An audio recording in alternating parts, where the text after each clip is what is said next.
Okay, welcome back everyone, and welcome to the first of our 3 poster sessions of Nature-Based Solutions Digital Dialogues. The topic for this first poster session reflects the content of our 2 panel sessions today, Nature-Based Solutions for Climate Change Mitigation and Nature-Based Solutions in All Ecosystems. And it is with great pleasure that I introduce Dr. Cécile Girardin, who will be moderating this session. Cécile combines years of experience in climate change policy analysis with a background in tropical ecology and thorough understanding of forest ecosystem functioning, to provide a unique multidisciplinary approach to her work on the potential for nature-based solutions to respond to climate change. She is an expert on the ecosystem functioning and carbon dynamics of tropical forests across the globe and their response to a rapidly changing climate. Cécile is also Technical Director of the Nature-Based Solutions Initiative, Science Lead of the Oxford Biodiversity Network, and Director of Oxford Biochar. And she is also a professional artist. Over to you, Cécile. Thank you, Natalie. Welcome back. And I'm delighted to host this afternoon's poster session. We started today, as Natalie said, with the 2 brilliant sessions on the themes of nature-based solutions for climate mitigation and nature-based solutions in all ecosystems. And the key themes that are emerging are, for example, the need to include people and communities at the heart of nature-based solutions. Whereas we've been talking a lot about tree planting and forest restoration at the moment, with ambitious commitments to expand our forest lands being adopted, the nature-based solutions community provides evidence on the crucial role of all our ecosystems in our response to climate change and biodiversity loss. We've looked at coastal ecosystems, oceans, peatlands, wetlands, grasslands, savannas, tundras, and we need to ensure that the stability of all these biomes will ensure the resilience of our natural world and of our society in the face of a rapidly changing climate. So with this in mind, I'd like to introduce this afternoon's poster session, where we will be diving further into these topics by exploring nature-based solutions projects from Kenya, India, the UK, and from Colombia. So first up, we have Tom Powell from the University of Exeter, who will present a poster on carbon sequestration and regreening by Kenyan smallholder farmers. Over to you, Tom. Thank you, Cécile. And thanks also to my co-authors, especially Josh and Guy, who've done most of the number crunching that's shown here. So we're presenting on our work with the International Small Group and Tree Planting Programme, or TIST for short, which is a farmer-led program built around small groups of farmers in their local contexts. The network acts as a peer group or a social network that supports subsistence farmers to develop best practices for agroforestry and other activities like soil restoration, enhancing and other livelihood enhancing activities. And there are lots of other important impacts also built into the program, like leadership opportunities for women, which are embedded throughout. So it's a really diverse and integrative program. It's grown mostly organically by farmer-to-farmer interactions. So it started in 1999, but now includes more than 90,000 farmers in Tanzania, Uganda, Kenya, and India. And those farmers have planted over 19 million trees in that 20-year time span. Planting trees for individual farmers brings multiple benefits on their small holdings, including fuel wood production, fodder, soil stabilization, and growing high nutrition and high value fruit crops, all of which make their livelihoods more diverse and more resilient in increasing climate variability. What makes TIST really unusual as an agroforestry program, I think, is that it also connects those small groups of subsistence farmers directly to the international market in carbon credits, which allows them to sell a virtual crop of tons alongside their normal livelihood. They refer to carbon credits as tons in the network. So TIST have developed a mechanism whereby local trained farmers can systematically quantify the tree growth on all members within their local cluster. They record the tree species age, and trunk diameters and upload them to a central database where they can be packaged and independently verified as carbon credits. the carbon credits are actually sold often at quite a high premium because they have multiple quantified social and biodiversity impacts. In fact, TIST have quantified direct impacts on 16 out of 17 of the Sustainable Development Goals. The last is on freshwater health, I think, and they're working on that one. So we've been working with TIST to look at their multiple impacts across these SDGs at the landscape scales and larger scales, and also what those impacts might be were they to scale further. So in TIST Kenya, where we've been mostly analysing data, which is the largest regional group, we have about 76,000 members, which is about 1% of all smallholder farmers in Kenya. So we're starting to ask the question, what would happen if 50% of all smallholder farmers were doing activities like this? So to give some sort of brief results, in Kenya, we're looking at a subset of farms which have been through an independent verification process. So it's about 53,000 individual sites out of those 76,000. And we can show that farmers have sequestered over 1.2 million tons of CO2 in about 12 years in that landscape. And in fact, if you include the other unverified farmers, that looks more like 3 million tons of CO2. What's really interesting and what isn't shown here is that Guy, who's done this work, has broken down the carbon accumulation rates across the really significant variability in this landscape. It's mostly clustered around Mount Kenya. So there's a very big gradient in altitude, which goes with a gradient in precipitation and temperature and humidity. What we actually find is that the carbon sequestration rates are very consistent across that landscape because in different areas with different regional contexts, farmers are very carefully choosing combinations of trees that grow most effectively in their environment. I think that flexibility across the network is really important in showing us how these kind of grassroots programs can really be adaptive to local context and also adaptive to future climate variability. On the right-hand side, Josh has been using really high-resolution satellite data. He's using a metric for landscape greenness called NdVI, and looking at regreening in the landscape, particularly within the TIST farms. So he's been comparing greenness within the boundaries of TIST farmers' properties with the rest of the agricultural land in the region, and shows that across TIST farms, we see slightly more greening in the landscape than in the landscape as a whole. Which is a fantastic result to be able to see that kind of landscape-wide impact of agroforestry. What we also see, which is really interesting, is that actually even beyond the boundaries as they're defined of those TIST farms, we still see an increasing greenness relative to the surrounding landscape.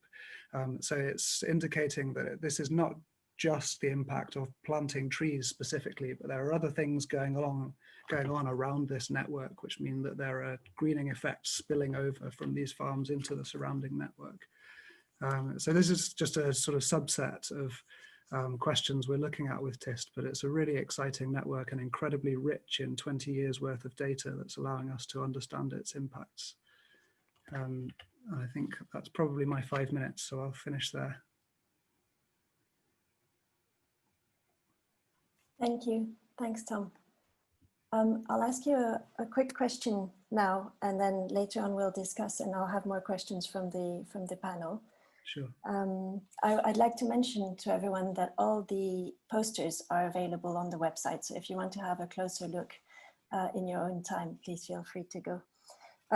So Tom, this morning we discussed that most of the financing from nature-based solutions comes from carbon credits at the moment, carbon offsetting. And in your opinion, do you think carbon is a good metric, having worked in these projects for incentivizing ecologically sound and socially just agroforestry projects, or are there other metrics you would like us to be focusing on? That's a really interesting question. I think what's really unusual about TIST compared to other programs that I've worked on is that it began as a network that is focused on farmer well-being and resilient livelihoods, and the carbon is a pathway they have found to increasing farmer incomes. So carbon is not the sort of center of the story for the farmers. It's all about well-being and other kinds of impacts.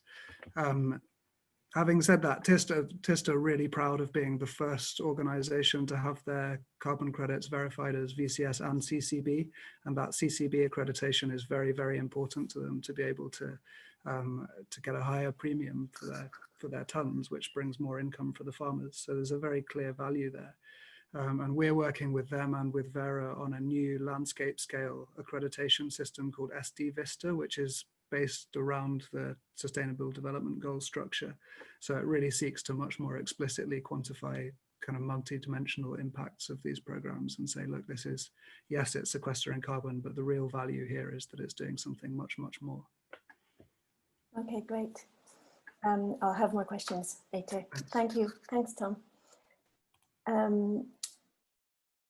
Next, we have Trisha Gopalakrishna from the University of Oxford, who will discuss the potential for reforesting in India for climate change mitigation without compromising native savannas. Thanks, Trisha. Thanks, Cecile. So moving on from Kenya to India, the latest UN emissions gap report, that of 2019, states that in order to limit global temperatures to 1.5 degrees centigrade, there needs to be a drop in emissions to about 25 gigatons CO2 equivalent gases by 2030. We can achieve this if all plans, policies, and commitments made by the different parties of the Paris Agreement deliver a reduction in emissions of about 7.6% per year between now and 2030. So along with China, India is one of the largest greenhouse gas emitters that has ratified the Paris Agreement. And India has made ambitious pledges to reduce its emissions intensity of GDP with the increased use of renewable energy sources. A key pledge or a key pillar in its nationally determined contribution is the creation of an additional carbon sink of 2.5 to 3 gigatons CO2 equivalent gases through increased forest and tree cover by 2030. Which can be achieved by landscape scale restoration of its forested landscapes. So under the umbrella of restoration, reforestation and its potential to mitigate climate change is widely studied. Various recently published studies that my fellow poster presenters have also cited in their posters have analyzed the maximum biophysical potential of reforestation being immense when compared to other strategies of locking up carbon, such as avoided forest conversion and deforestation. However, delineating these areas for reforestation is challenging, especially when not compromising like native and endemic savannas, especially in India. So the history of vegetation classification in Asia is very closely tied to its socio-political history. And for much of India's history, its vegetation has been forest-centric, mainly due to how land, including forests, was managed in the colonial times. And this image of forest dominance is reinforced by Asian savannas mostly occurring in lowland areas, where natives, quote unquote, managed the land, giving the general impression that if natives did not settle in those areas, it would be covered with lush tropical forests. Also, another feature of Indian savannas is that they occur in a mosaic and fluctuate between two states of savannas and forests. One example being the sholas of the Western Ghats, which is in the western coast of India. So contradicting evidence from recent literature that's cited in my poster as well shows that actually India's dominant vegetation could be savannas and grasslands, which is very different from the idea that we all have when thinking about Indian landscapes. So in this analysis, I analyzed how much of the bioclimatic envelope of forests in India is in these bistable areas of savannas and forests. I followed the definition of bistable states outlined by Staver et al. 2011, and these areas are defined as areas that support biome bistability between savannas and forests. So there are two distinct analyses here. The first one is the bioclimatic envelope of forests, which is shown in the transparent lime green color in the map, I developed this by using over 9,000 ground control points of different forest types in India and 19 environmental predictors spanning topographic, edaphic, hydrological, and climatic factors in a machine learning framework, employing the random forest algorithm. In the map, as shown, this bioclimatic envelope is approximately 90 million hectares, and it's focused mostly in the northeastern states and the western coast.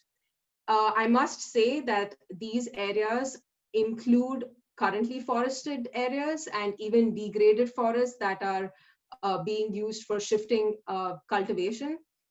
And they are also, it's just the bioclimatic envelope of the forest, and it could also include areas that are being managed for agriculture and plantations. The second analysis is the other shades of color in the bar plot and the map. I followed the methodology of, again, Staver et al. 2011 to determine the areas which have biome bistability. I predicted the percentage tree cover using, again, a bunch of climatic and edaphic variables, and also the presence of fire, which is crucial in the maintenance of savannas and grassland systems. And these areas of bistability are showed in the color purple in the map, and they're delineated using a tree cover threshold of 10 and 40% based on definitions of forest by the Forest Survey of India. So what does all of this mean ultimately? So of the 90 million hectares, I found that 38 million hectares of the bioclimatic envelope of forests actually exists in areas that could have biome bistability, which is shown by the overlap of the transparent lime green and the purple areas in the map, and also the purple wedge in the bar plot. And most of this is concentrated in central India. About 30% of the bioclimatic envelope of forest, that is 30% of the 90 million hectares that could support greater than 40% tree cover, is shown by the bluish green wedge and the overlap of, again, the lime green and the bluish green areas, and mostly concentrated in northeast India. While the remaining 20% of the 90 million hectares is present in areas that could support approximately 10% tree cover, shown by the mustard orange wedge in the bar plot and the similar color in the map, which is mostly the western half of the peninsula. So native Indian savannas and grasslands, they harbor unique endemic biodiversity, such as the endangered one-horned Indian rhino and the Asiatic lion, that maintain prey populations through trophic cascades. These charismatic megafauna also provide opportunities for tourism and subsequent employment, so they're critical in these systems. Savannas and grasslands in general also support important ecological functions, such as their potential to lock carbon in the soil, which is immense and almost equivalent when compared to forest systems. Hence, protecting these savannas and grasslands from afforestation is important. So the one key message that I would like to end my presentation, and that I would like all the folks who are watching to take away, is that delineating areas for reforestation and successful reforestation is challenging, such that native ecosystems such as savannas are not compromised. And it's especially challenging in India, when India is not really considered to be a country to have dominant savannas, but is considered to be a country with lush tropical evergreen forests. So with that, yeah, I shall thank you. Thank you. Thanks, Tricia. Again, I will ask you a question, although you already answered the first question I had. Thank you. So what do you think the main social constraints are that we need to think about when we're thinking about NbS in India? That's a big one, I know. Yeah, it's a big one, and I might narrow it to social constraints when especially thinking about reforestation in India. So I think there are two. One of them is governance. I think governance in India is extremely complicated, mainly because it's a mix of colonial legacies and rights and laws that were formulated pretty recently. So particularly land tenure is something that is very important, because ultimately who owns the land is crucial when trying to implement a reforestation scheme. The balance of power between state-owned and managed lands and community-owned and community-managed lands and even privately owned lands is very delicate.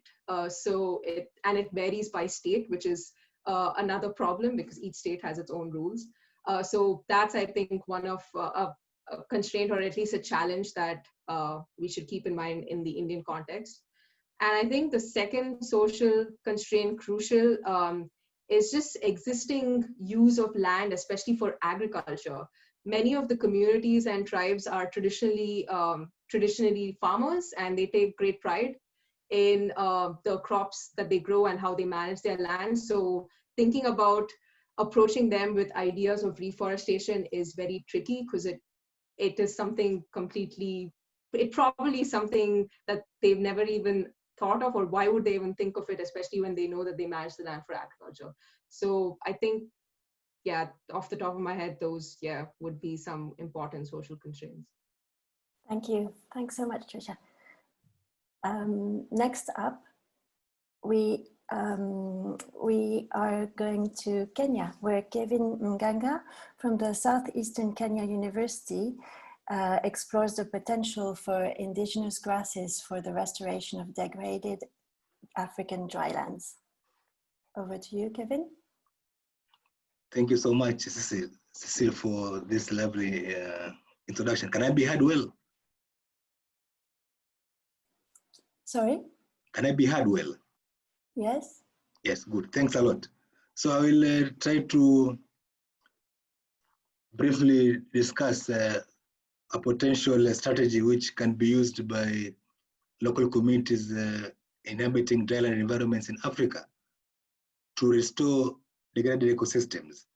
We have had a lot of talk of trees as a means of restoring degraded ecosystem, but I'm tempted to say that we also have a great green carpet of grasses indigenous to Africa, which can provide essential potential use for restoring degraded environments in African drylands.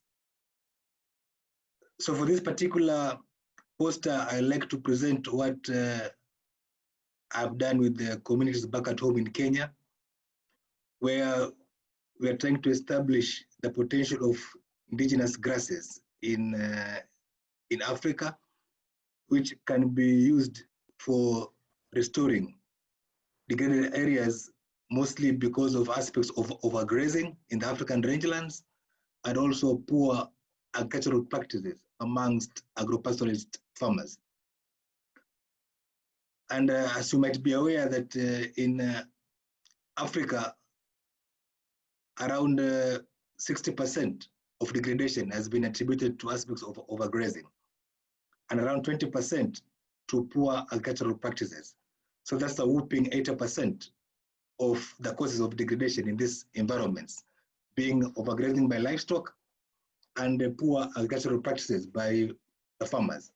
So in order for us to address this challenge, we have to address aspects of forage availability and management of the feed availability for the livestock which are grazing in the rangelands. So for this particular poster, we wanted to determine the potential of reseeding degraded rangelands using indigenous grasses.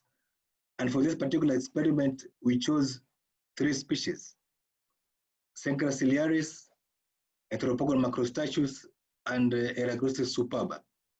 These are indigenous grasses which occur in dryland areas and are a good source of forage for grazing animals. So as part of site preparation, what we did was to create microcatchments in degraded environments by using ox plows, which harness water harvesting in this particular rangelands, so that when the water comes, it can be able to be trapped and sustain the growth of these indigenous grasses. And as you can see from the right-hand corner, we also established some variables mentioning aspects of water infiltration runoff, and aspects of sediment production as indicator of erosion. And the results which I would like to highlight are based in two figures and a table. First, in figure 4, you can see that the plant densities of the species in the middle, which is Enteropogon macrostachys, is relatively high compared to Secraciliaris and Enteropogon and Erarosis superba. Additionally, you can also see aspects of basal cover on the right hand, that Enteropogon macrostachys also has a higher basal cover compared to Secraciliaris and Erarosis superba. These variables are normally used to estimate aspects of restoration. And from these graphs, I can conclude that Enteropogon macrostachys is the best suited grass for aspects of restoration in terms of vegetation cover increase. In the second figure, which I highlight below, I'm highlighting aspects of infiltration, runoff, and sediment production. And as you can see, there's a general trend that an increase in stable cover is increase in stable height that leads to aspects of increased infiltration, reduced runoff, and also reduced sediment production. But what you need to see clearly is aspects that Secraciliaris, which is indicated in CC, has the best aspects in terms of increasing soil hydrogeological properties, followed by Enteropogon macrostachys, which is EM, and last but not least, Erarosis superba. So from the vegetation aspect, Enteropogon macrostachys does the best. In aspects of improving soil hydrogeological properties, Secraciliaris showed the best results in aspects of infiltration, reducing runoff, and sediment production. But what was interesting is that when now I interacted with the pastoralist and agropastoral communities, they ranked this species in the reverse order, ranking Erarosis superba first, then Secraciliaris second, and Enteropogon macrostachys last. So this table 1 shows how these communities now prefer these species which are used for the restoration of these ecosystems. And we see that there's an interesting trend that there's a reverse compared to what is being we got in terms of restoration, both for the plant cover and aspects of increasing soil and hydrological properties. So my take-home message for this particular poster is that one, that grasses have a great potential of increasing for restoring degraded ecosystems by first increasing vegetation cover and also aspects of increasing infiltration, reducing runoff and sediment production as an indicator of sheet erosion. But interestingly is that the species which give best results in aspects of vegetation and soil properties are not necessarily the ones which are being selected by the pastoralist communities. And this is a very important revelation, because we need to, as we come up with nature-based solutions, we have to involve the communities and the indigenous technical knowledge to see how best to be able to link science and the indigenous technical knowledge to be able to succeed in implementing nature-based solutions, especially in these marginalized environments in African drylands. With those few remarks, I would like to stop there. Thanks a lot. Thank you. Thank you, Kevin.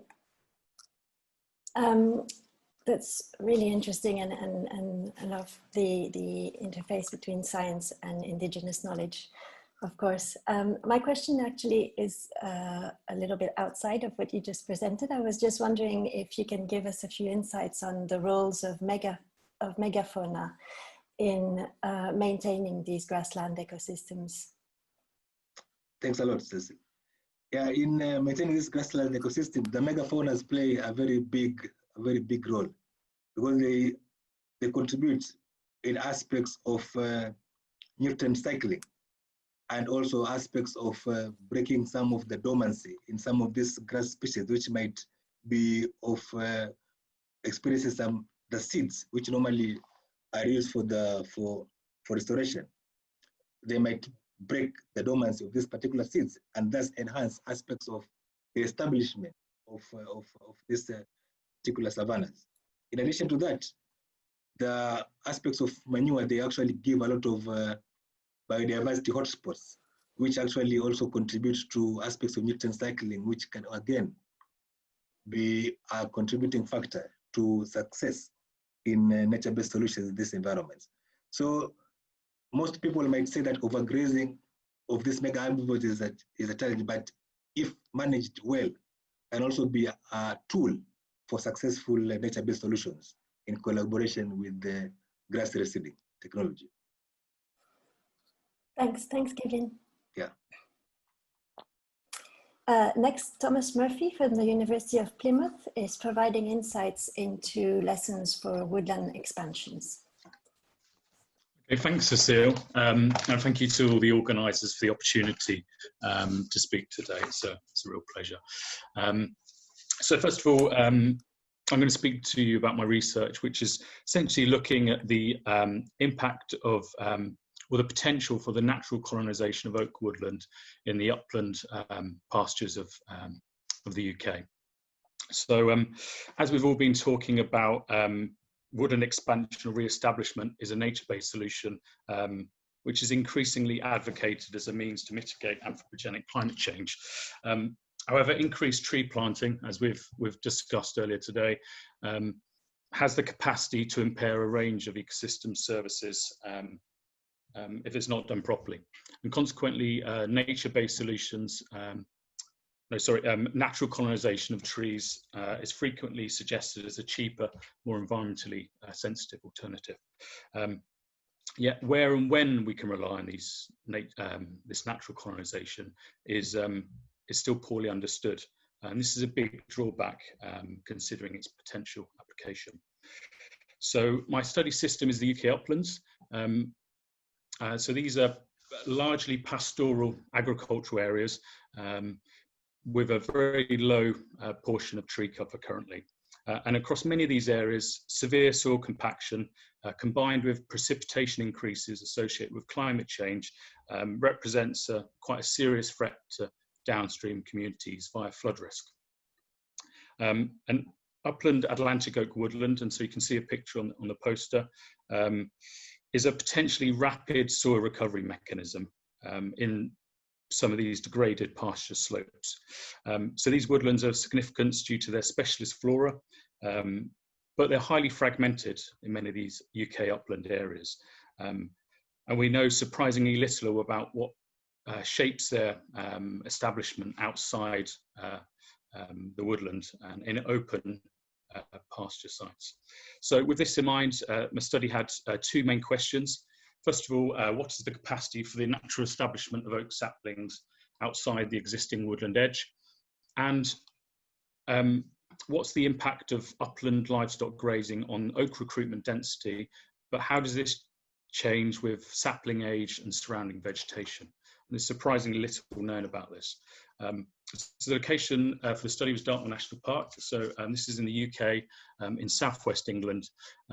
And field surveys were used to assess the capacity for natural establishment of oak in multiple upland pasture systems. And the extent of performance of saplings was recorded in extensive, enclosed and former pasture systems and using long and short-term grazing experiments.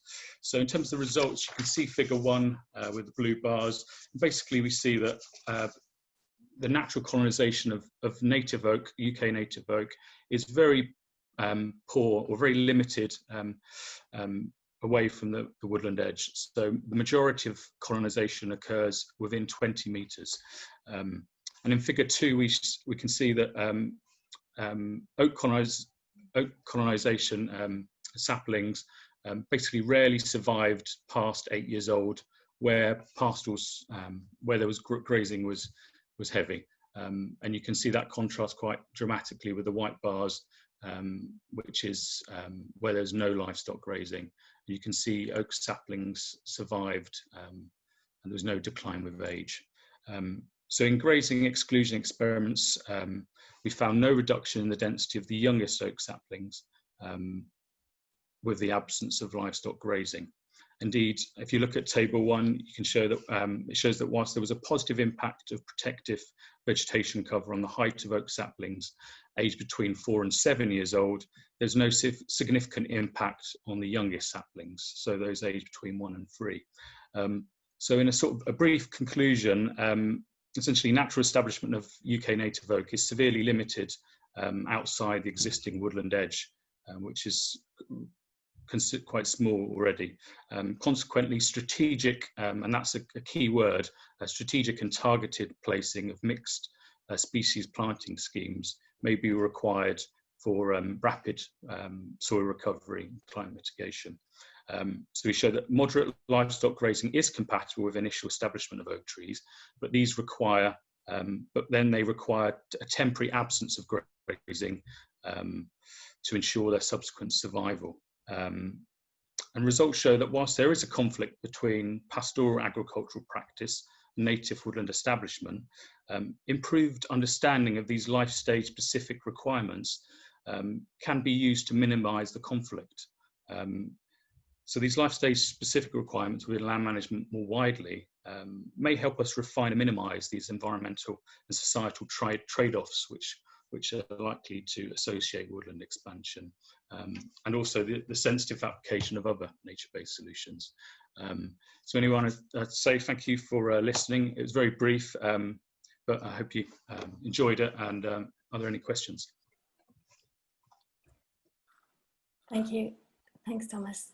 Cheers. I think there will be questions that are coming in, but we will get back to them. Just in the meantime, just a very quick I'd like to ask your opinion. We always come back to the issue of dietary change and to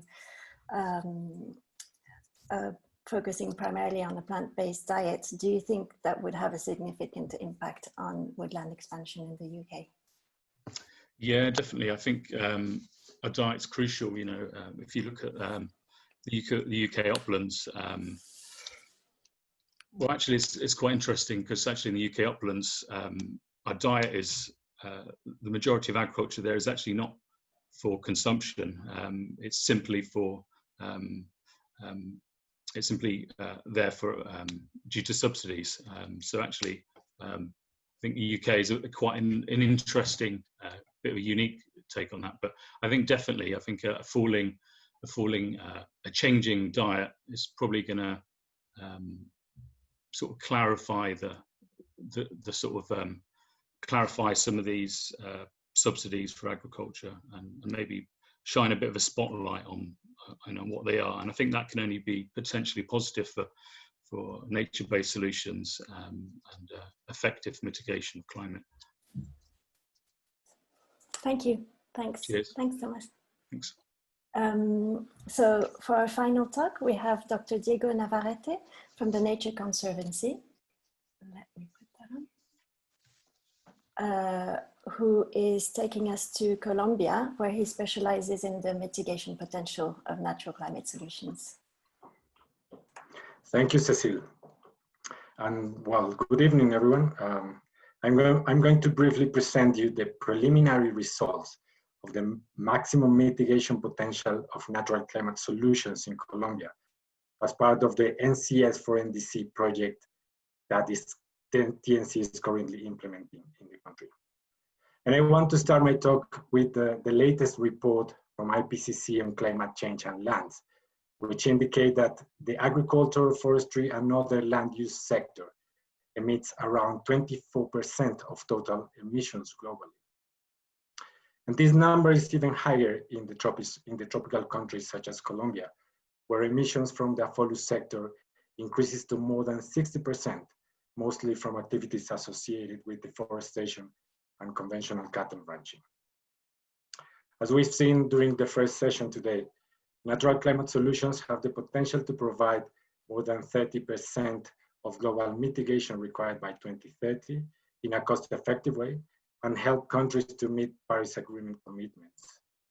For Colombia and other Latin American countries, as you can see in the figure below, NCS pathways, avoided forest conversion, restoration, and trees in agricultural lands might have the largest potential to mitigate climate change.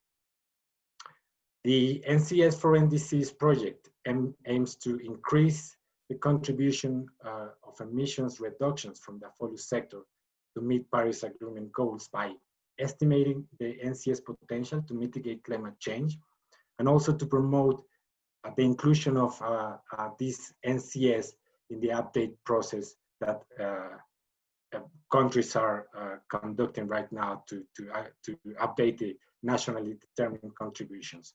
In this case, it's for Colombia, China, and Indonesia. Here I'm presenting preliminary results of the maximum biophysical mitigation potential of NCS pathways, avoided forest conversion, forest restoration, and trees in agricultural lands in Colombia for the period 2018 to 2030. To conduct the estimates, we used country and region-specific emissions and removal factors to describe the carbon trajectory along time associated with deforestation, forest restoration, and the implementation of silvopastoral systems. And also we used national spatial information that includes maps of deforestation, the agricultural frontier and ecosystems, among other maps, from official sources linked to the Ministries of Environment and Agriculture. As results, we found that the maximum biophysical mitigation potential from NCS pathways, avoided forest conversion, forest restorations, and trees in agricultural lands in Colombia would be around 0.42 gigatons of CO2 equivalent per year by 2030, where more than 50% of the contribution would come from activities focused on avoiding deforestation, followed by activities on forest restoration with almost 30% of the contribution, and the establishment of silvopastoral systems with near 20% of the total contributions. Well, what's next? The NCS assessment also includes the cost-effective analysis of each NCS pathway at different carbon prices, including the current price of the carbon tax in Colombia of $5 per ton, as well as a co-benefit analysis focused on biodiversity and water, also for each pathway. On parallel, we are conducting policy and private sector analysis to determine barriers and opportunities to catalyze NCS as alternative for a low carbon economies and the transition to this kind of economies. Thank you very much.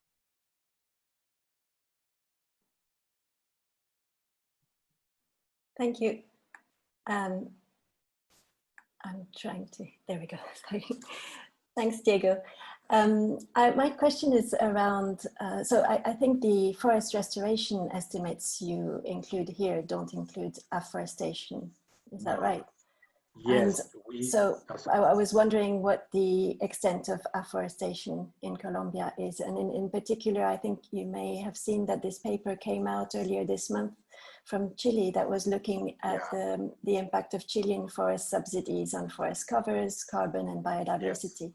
So, please. Well, we specifically try to avoid afforestation in this study and to propose NCS pathways for this project, because we know that there are many other natural ecosystems, non-forest ecosystems that can also provide not only meet the mitigation benefit, but also other co-benefits like biodiversity and water. So we specifically designed a mask to cover these non-forest ecosystems in order to protect these natural ecosystems, non-forest natural ecosystems, to implement these afforestation activities. So we try to be careful on that aspect in order to not to propose these kind of activities. And of course, one example of that is the Orinoquia savannas in Colombia, which, well, this ecosystem is a natural ecosystem and also very important ecosystem. And there are many plans from some companies to plant trees and to establish these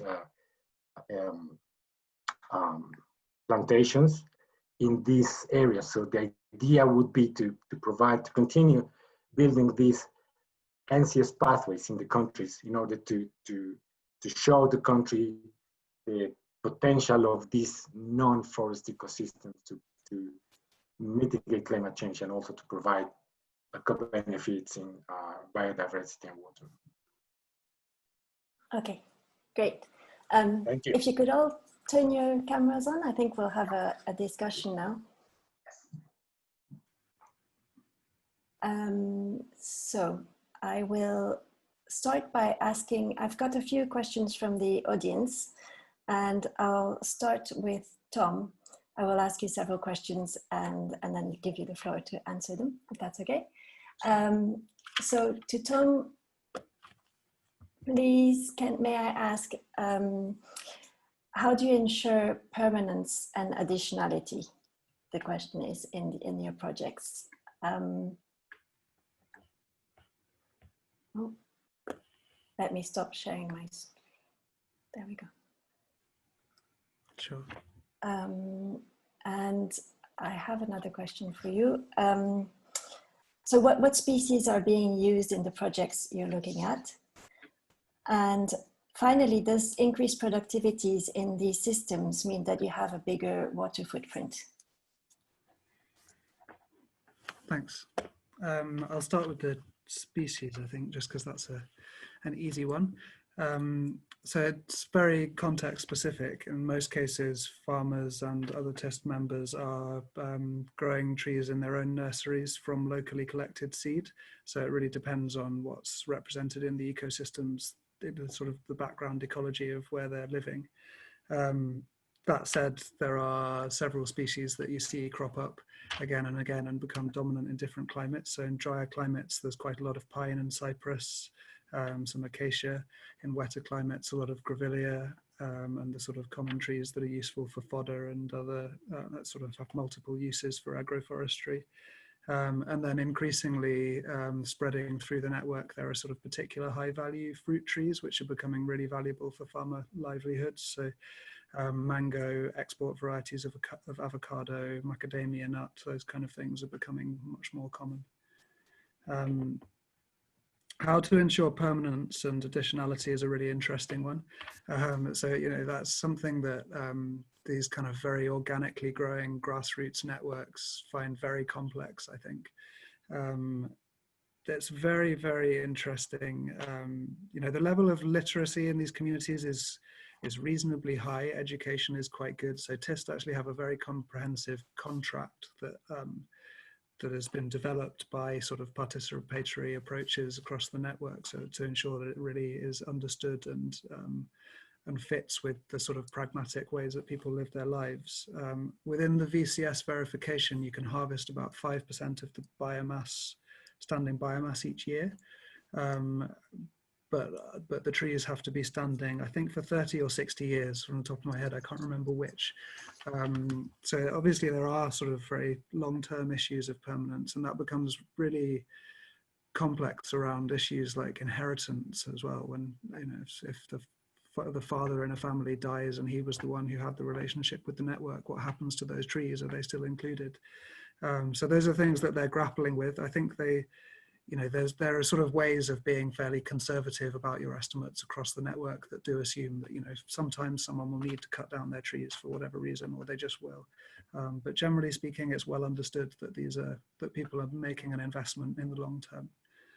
In terms of additionality, because when a farmer joins the network, they register a grove, which is within a particular GPS defined track, and they'll do a baseline right at the beginning. So we always have that baseline. It's not as, I think additionality is not as complex here as in the sort of reducing deforestation RED type programs. This is all about demonstrating tree growth from a baseline of relatively low tree cover. And the purpose of that tree growth is to generate carbon credits. So my understanding is that additionality is not hugely complex there. And then in terms of the water footprint, again, really interesting. you know, earlier, TIST has been going for 20 odd years, and in the early 2000s at the government level in Kenya, there was a bit of promotion of eucalyptus planting, and a lot of the earlier TIST members have got eucalyptus on their land, and there are particular issues around that everybody knows. They don't encourage that planting much of eucalyptus at all anymore, and there's been very little since about 2008. But in general, actually, I think because this is part of an integrated set of agroforestry practices, there's also a lot of work going on building soil organic matter content, reducing erosion and that sort of thing. And in general, I would say what we're observing is that the soils on these farms hold water much better than soils with no tree cover. And the crops look and seem more productive than if the trees weren't there. So water, again, doesn't seem to be a significant issue in that context. Thank you. Great. Next, I have a question for Trisha. Thanks, Trisha, for your interesting poster, it says. And the main question is, what is the biggest threat to native ecosystems across these Indian savannas?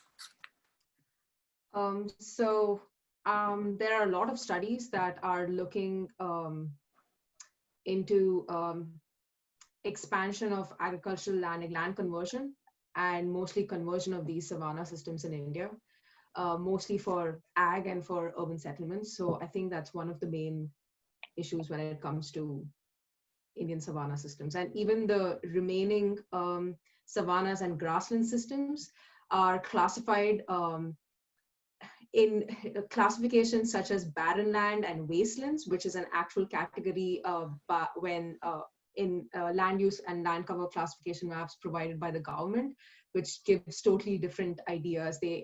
Everybody thinks that since it's a wasteland, it can actually be used for anything else. So I think the main problem is just conversion of all these savannas and grassland systems in India for other land uses. Thanks. The next question is for Kevin. Thank you so much for highlighting the Great Green Carpet. And the question is, as a local Kenyan scientist, would you say that the impressions of Kenyan ecologists on tree planting schemes is generally positive or negative?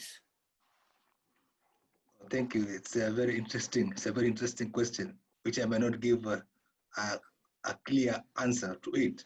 But aspects of tree planting have been, debatable over the years back at home in Kenya, especially before independence and after independence, as much as how Thomas just said it, aspects of eucalyptus planting has been promoted for many years before independence. And some of the opinion as researchers back at home we have is that, trees are suitable for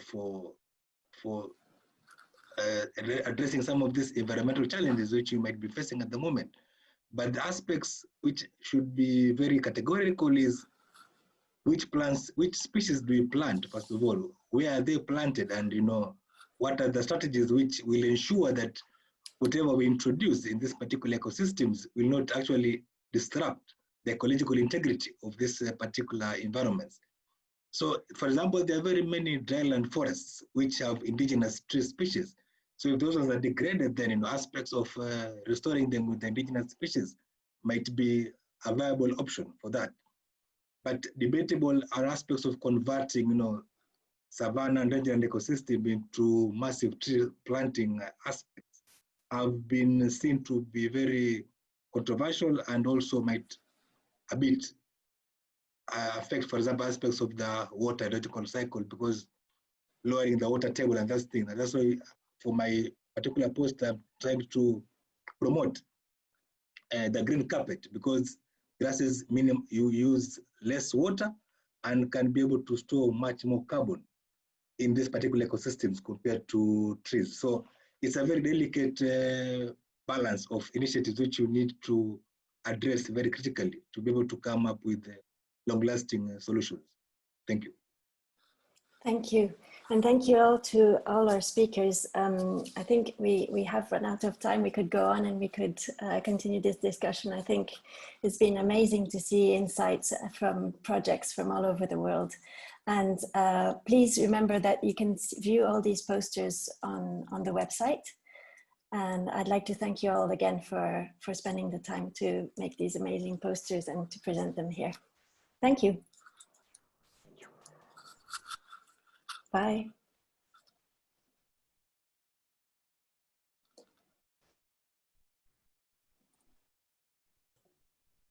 Thank you very much, Cecile. Thank you all very much indeed for those really, really excellent posters.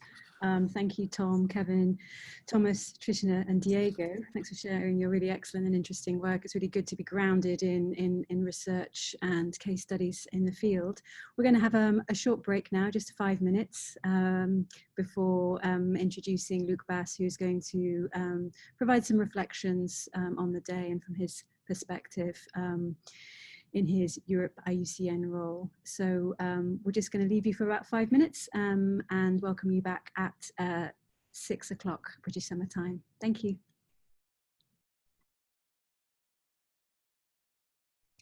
Welcome back, everyone.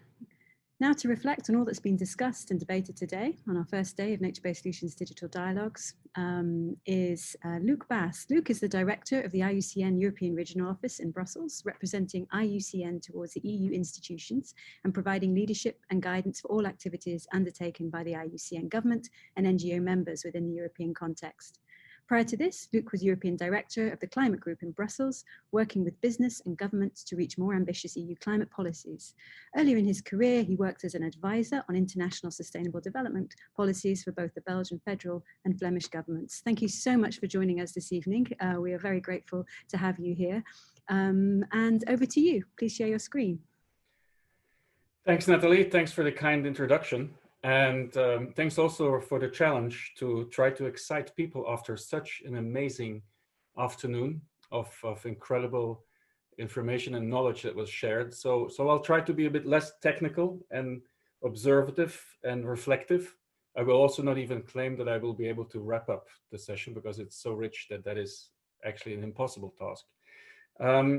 I will use a few slides, but the one slide I will keep as a background to give my direct reflections on the day is this one.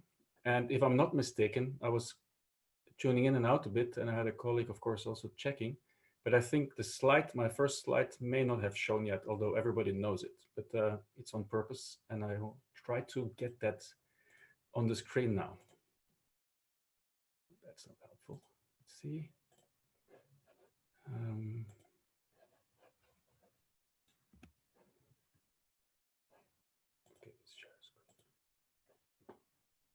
I hope that's already working.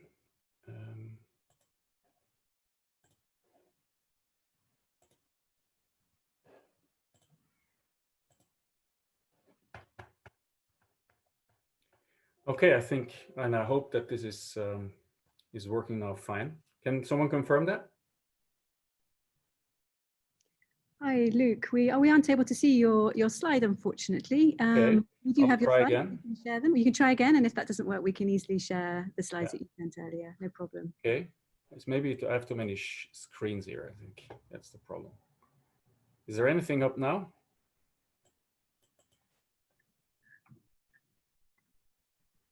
Just your window screen. So you're sharing. Yeah, but you have a screen now. You see Yes, something, we right? have Okay. something now. Yes, thank you. Okay, brilliant. Over to you. And this should be okay now.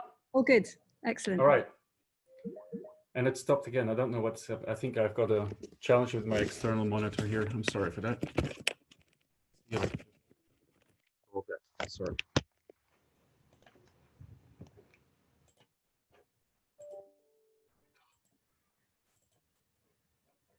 Okay. I hope I'm back now with the screen. Yes, we can see the screen. Oh, Thank great. Yeah, it was there was some error messages popping up all over the place. Sorry for that. What a nice start. Okay, so yeah, today's amazing. I think the other 2 days will be if they are as interesting as today, then this is going to be a great success. Tomorrow you will go a bit more in depth also in the bigger context of the concept as such, and then I know that there will be a more extensive presentation also from the European Commission, so I will not talk too much about the actual Green Deal and the likes. A few things that that I picked up from today without going too technical is the this repetitive ask for systemic change, and this is of course a rhetoric that we have to continue to use, but the question is, where is the start of the change, and how do we make the first steps in changing? And that, I think, hasn't still happened. There is a chance now, I feel, with the pandemic, of course, that we're still actually experiencing. And there's some willingness to start to make some first real changes and real steps. And that means going out of comfort zones, governments and businesses. But we still have to see that happen. Another element that I picked up, which was really important to emphasize, is the consumption part, and how important that is, of course, in the whole equation, because we can have as many nature-based solutions as we want. If we don't get our consumption right and reduced, all this will be in vain. You see the slides in front of you, and I think we're still not making enough the case in the sustainable development debate that our nature or nature-based solutions, protecting, restoring, is actually the basis of everything. And there's still too much this three-pillar approach. But society, and especially business, and also the World Economic Forum, are starting to understand this actually much better now. Especially when you look at this risk analysis. I think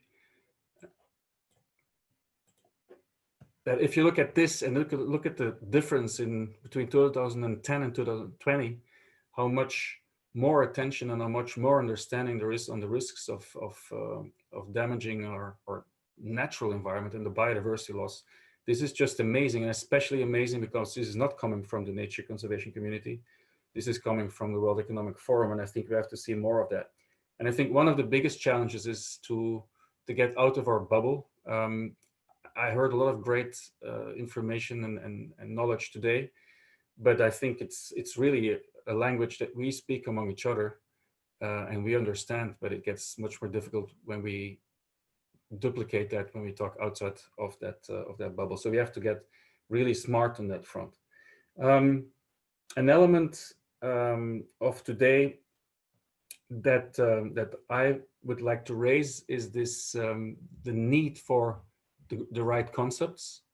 That is, I think, really important, and not to have things all over the place. And I think there was some good introductory effort with the 4 overarching principles that were done in the UK with some NGOs, and I think also ICN was involved. That's a good introduction, but we'll need that standard. And again, I won't talk too much about the standard, but we need some reference when we talk about nature-based solutions. Just one example is the use of a natural climate solution. And then the question pops up, okay, is it a nature-based solution serving climate change, or do you have then a natural climate solution that is only serving climate change? As we know, a natural climate solution will always have the co-benefits. So let's just maybe call it a nature-based solution for climate change and not confuse, especially the outside world. When you link this to Europe, and I think I'll just use that a bit as a case study to make a point that I think is still valid globally. We have come some way in Europe with dealing with environmental issues and challenges, but when you look at the natural capital in Europe, it's still devastating today, and the outlooks are even more devastating, as you can see from this slide. And I want to make that point because we have a huge responsibility globally and towards the third countries and the global south for what our consumption patterns and behavior and volumes destroy down there. And so that has to be tackled for sure. But I think we can just not forget how much work there is still also in Europe and with our ecosystems in Europe. This is from the European Environment Agency, and is of course just very alarming. And that's I think a point that I may have heard a bit less today, the at-home efforts. I think our Dutch colleague referred to what was happening in Holland, which is a great example, and there are quite a lot of good things going on there. So the climate session, the first session today, I think this tension between how do we secure the additionality, or how do we not let any deviation from what is really needed, which is by the aggressive emission reductions in the fossil fuel consumption and the CO2 emission reductions in the energy and transport sector, and how do we make sure that the nature-based solutions just don't become the one big offset, which risks we have seen already in the past. Another element in the context of the climate challenges, and here I use Europe again as an example, is for example, the plant 3 billion trees that was launched in the Green Deal, and for which it is said, and again, it's rhetoric, it's said that it will be done environmentally sound and with respect to ecological systems, but the real checklist to do it right is not assured. So we'll have to be very, very careful also with these big plans in Europe in the context of the Green Deal. The intentions are there, but we still have to see that translated. If you look at these strategies that are going along with the Green Deal, and tomorrow Karin, I think, will go in a bit more in depth. The intentions are amazing. I think this is one of the best starting points Europe has ever had. And I think when the EU gets this right, the neighbors will have interest in this and will be benefiting, I think. And ultimately, I think it can have a positive global effect if we get these strategies also really implemented, and if member states are also going to commit. Talking about member states, I wanted to talk about the non-member states, I have to say, but I'm very pleased, of course, to see how the UK is taking the lead at the highest level in government to make the COP26 such a nature COP. So that's promising and offers a huge opportunity. What I picked up from there is this nature covenant, and I think it links with, especially also with the second session, to see how things can get really concrete. That nature covenant is an interesting idea, although it cannot substitute or not try to substitute the processes that exist. But if it leads to genuine commitment from national governments on nature, with really going out of their comfort zone and putting pledges on the table that are measurable at the national level and that are beyond business as usual and directive in the direction of what's hoped for in the 2030 post-2020 framework for biodiversity, then that nature covenant by the UK government could be really interesting, but it has to be genuine. So here in the EU context, a lot of good intentions, but the member states will have to really come to the fore and show what they will do to give the EU a credible position globally. I just wanted to add this one slide because I think it's worth for you to know that we have a specific focus also with the Brussels office of IUCN, the European Regional Office, to contribute. We've been working very closely with the European Commission on getting nature-based solutions as a concept really embraced in the research program, and now ultimately also in those two strategies with quite some references. As you all know, NbS is now all over the place, which is great, but we also see honestly a lot of improvisation that we have to be careful with. And hence, again, IUCN with its many members and with its government members is going to at least give some guidance through that standard that tomorrow Stuart will be talking much more about. Another element of today that I picked up, and I just wanted to allude it here because IUCN in Europe is working a lot on the urban context. And I think that's where, especially in Europe, the opportunities are enormous. And we are doing a lot, but it still has to be really embedded in a holistic development view for our cities. And ultimately, there is a fear of urbanization, I hear sometimes, but it is still the most efficient way to live and to house ourselves if the city is well organized and if nature gets its role and its space in there. This is just a bit of a collection of these projects that are trying to support everything I've heard today. I think all the great examples also from the last poster session, it's amazing what's going on. And in Europe, one of the projects that you can see here is this network Nature that is focusing on trying to get a real basis and a repository of a good evidence base of all these solutions, but also of the benefits and how they relate to each other. And so the whole idea is, of course, to scale this up within Europe and hopefully taking these experiences also outside of Europe and make sure that we can help wherever it needed on some capacity building in that respect.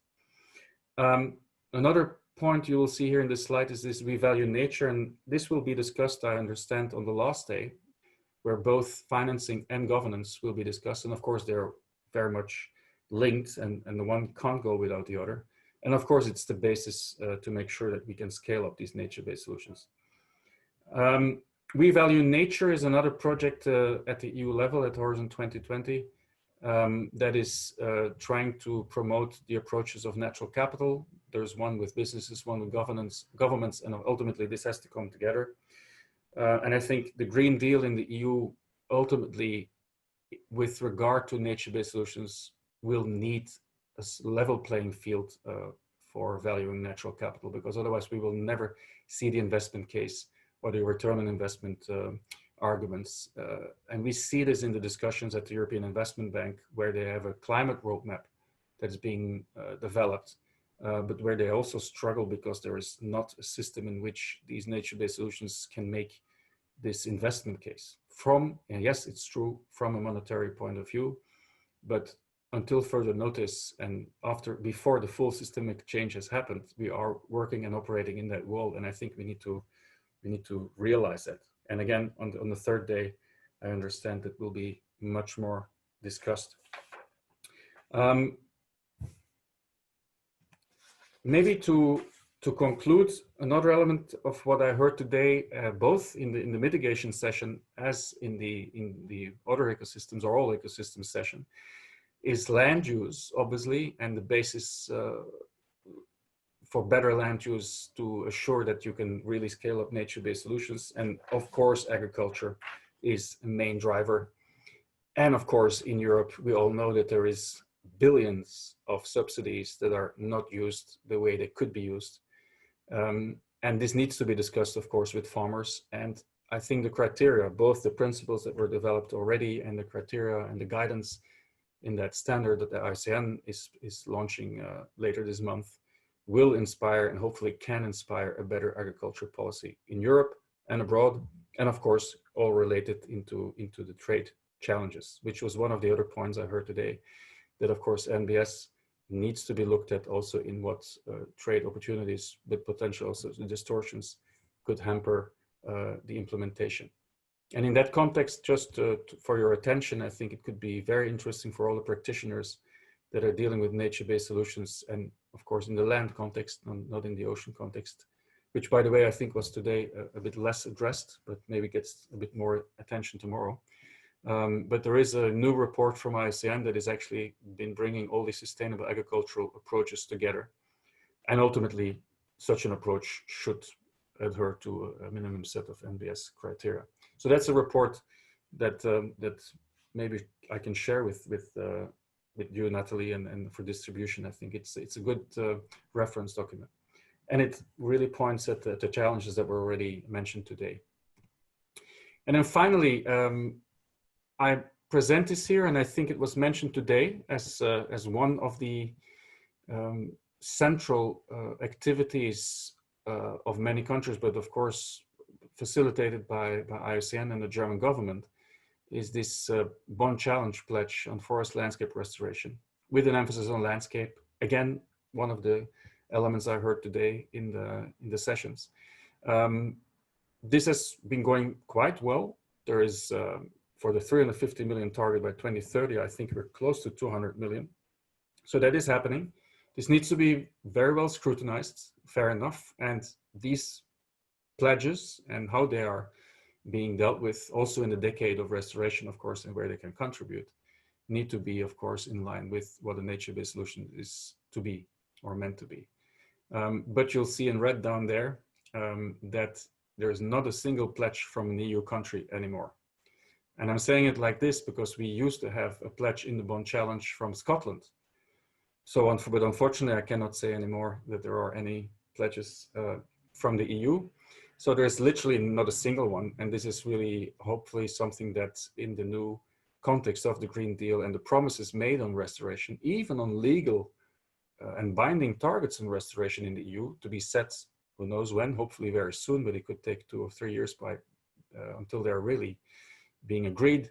Until then, I think it would be great to see some countries, EU countries, and many more around the world actually, to come with some commitment to that restoration challenge. And I think to try to end in time as much as I can, I'm just gonna invite you to that save the date on 23rd of July.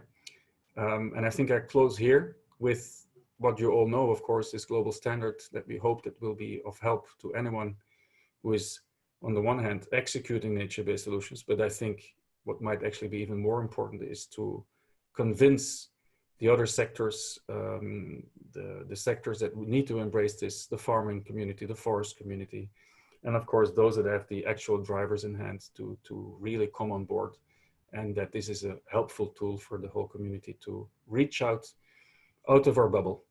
And I'll leave it here. Thank you very much. Thanks for those important and insightful observations, Luke. Thank you for wrapping up our first day of Nature-Based Solutions Digital Dialogues. Really good to hear about the European policy opportunities, and as well as some of the leadership work by the IUCN on nature-based solutions. And we look forward to hearing a lot more about that tomorrow. So thank you. Okay, thanks. That's it for today. Thank you to all our wonderful speakers, our moderators, our poster presenters for their time and for sharing their work and diverse views with us. And thank you very much for our audience for joining us today and for posing very many brilliant and challenging questions. We look forward to welcoming you back tomorrow when we will be discussing the role of people and biodiversity in successful, sustainable nature-based solutions, starting with the absolutely brilliant Sandra Lavarelle from CNRS, who will open with a keynote on nature's contributions to adaptation, how nature and people can work together for climate change adaptation. We look forward to seeing you then. Bye-bye.